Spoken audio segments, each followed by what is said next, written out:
Breaking news చూస్తున్నాం. Municipal ఎన్నికల ప్రక్రియ తెలంగాణ రాష్ట్రంలో వేగంగా కొనసాగుతోంది. ఇందులో భాగంగా 116 మున్సిపాలిటీలు, 7 మున్సిపల్ కార్పొరేషన్లలోని 2996 వార్డులకు సంబంధించి దాఖలైన నామినేషన్ల స్క్రూటినీ ప్రక్రియను ఎన్నికల అధికారులు విజయవంతంగా పూర్తి చేశారు.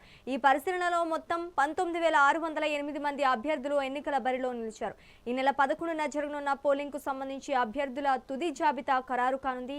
ఇక ఈ నెల 3వ తేదీ వరకు నామినేషన్ల ఉపసంహరణకు అవకాశం కల్పించారు. ఫిబ్రవరి 11న పోలింగ్ నిర్వహించి 13వ తేదీన ఓట్ల లెక్కింపు చేపట్టిన ఫలితాలను వెల్లడించనున్నారు.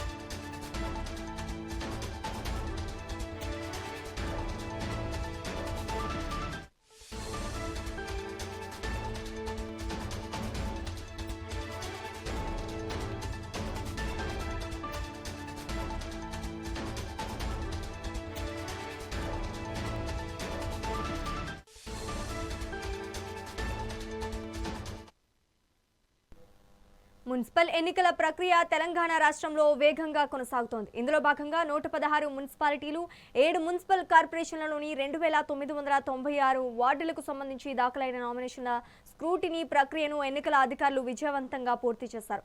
ఈ పరిశీలనలో మొత్తం 19608 మంది అభ్యర్థులు ఎన్నికల బరిలో నిలిచారు. ఈ నెల 11న జరగనున్న పోలింగ్ కు సంబంధించి అభ్యర్థుల తుది జాబితా ఖరారు కానుంది.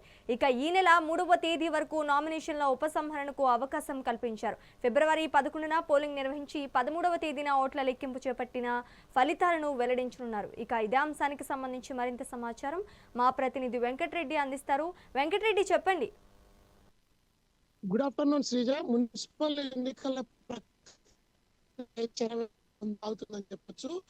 2 గంటల వరకు స్క్రూటినీ ప్రక్రియ అనంతరం కూడా ఎవరైతే అభ్యర్థులు మున్సిపాలిటీల పరిధి, అదేవిధంగా కార్పొరేషన్ పరిధిలో ఉన్నటువంటి అభ్యర్థుల తుది జాబితా విడుదల కావడంతో పాటు ఇక ప్రధాన రాజకీయ పార్టీలన్నీ ఇటు కాంగ్రెస్, బీఆర్ఎస్, జేపీ పార్టీలు, అదేవిధంగా ఎంఐఎం పార్టీలతో పాటు వామపక్ష పార్టీలకు సంబంధించి ఆయా రాజకీయ పార్టీలన్నీ కూడా సర్వం సిద్ధం చేసుకుంటున్నాయి.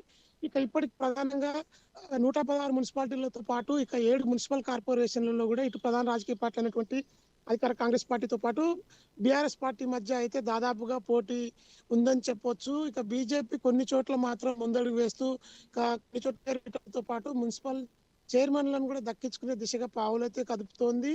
ఇంకా రాష్ట్ర వ్యాప్తంగా ఉన్నటువంటి మొత్తం మున్సిపాలిటీలు, అదేవిధంగా కార్పొరేషన్లలో కూడా 2996 వార్డులకు సంబంధించినటువంటి నామినేషన్లకు ఒక్కొక్క వార్డుకు 5-10 మంది కూడా పోటీలో ఉండడంతో అయితే ఇటు అధికార కాంగ్రెస్ తో పాటు బీఆర్ఎస్ పార్టీ, అదేవిధంగా బీజేపీతో పాటు స్వతంత్ర అభ్యర్థుల రాజకీయ నాయకులంతా తలలు పట్టుకుంటున్న పరిస్థితి ఉంది. ఈ రోజు దాదాపు కొలిక్కి వచ్చేందుకు చర్చలు అయితే జరుపుకుంటున్న పరిస్థితి. అదేవిధంగా రేపు 2 గంటల తర్వాత ఏ పార్టీకి సంబంధించిన వ్యక్తి అయినా ఒక్కరే బీఫామ్ అందుకుంటారు కాబట్టి మిగతా వాళ్ళంతా స్వతంత్ర అభ్యర్థుల లిస్ట్ లో చేరుతారు. వారంతా కనుక ఖచ్చితంగా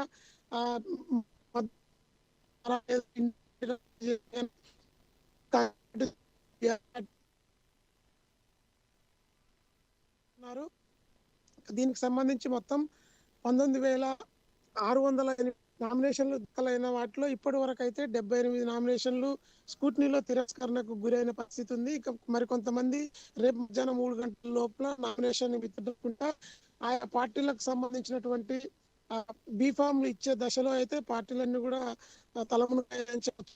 ప్రస్తుతానికి ఉమ్మడి నల్గొండ జిల్లాను పరిశీలిస్తే కనుక ఒక్కొక్క వార్డు 10 నుంచి 15 మంది కూడా పోటీలో ఉన్నారు.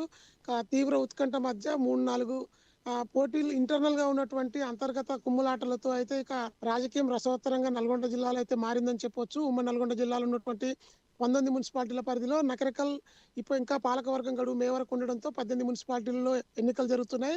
తాజాగా నల్గొండ మున్సిపల్ కార్పొరేషన్ గా మారడంతో 582 నామినేషన్లు అక్కడ దాఖలు చేశారు. మిర్యాలగూడలో 507 నామినేషన్లు దాఖలు చేశారు. కాంగ్రెస్ పార్టీలో 48 వార్డులకు గాను 158 నామినేషన్లు దాఖలు చేయడంతో ఒక్కొక్క వార్డు కౌన్సిలర్ అదేవిధంగా కార్పొరేటర్ పోస్టుకు 5 నుంచి 10 మంది కూడా పోటీలో ఒకే పార్టీ నుంచి ఉండడంతో ఇక తీవ్ర ఉత్కంఠ అయితే కొనసాగుతుందని చెప్పొచ్చు. ప్రస్తుతం ఇక ప్రధాన రాజకీయ పార్టీలన్నీ కూడా రేపు స్కూట్నీ అనంతరం బీఫామ్లు ఇచ్చిన తర్వాత ప్రచారం చేసుకునేందుకు ఉన్నటువంటి తక్కువ సమయాన్ని యూటిలైజ్ చేసుకుంటూ ఇక ఆయా మేయర్ అదేవిధంగా డిప్యూటీ మేయర్లతో పాటు మున్సిపల్ చైర్మన్ స్థానాలను కైవసం చేసుకునే దిశగా పావులు కదుపుతూ ముందుకైతే సాగుతుండడంతో నల్గొండ జిల్లాలో రాజకీయం అయితే ఉత్కంఠగా సాగుతుందని చెప్పొచ్చు Sreeja. Right, thank you for the update Venkat Reddy.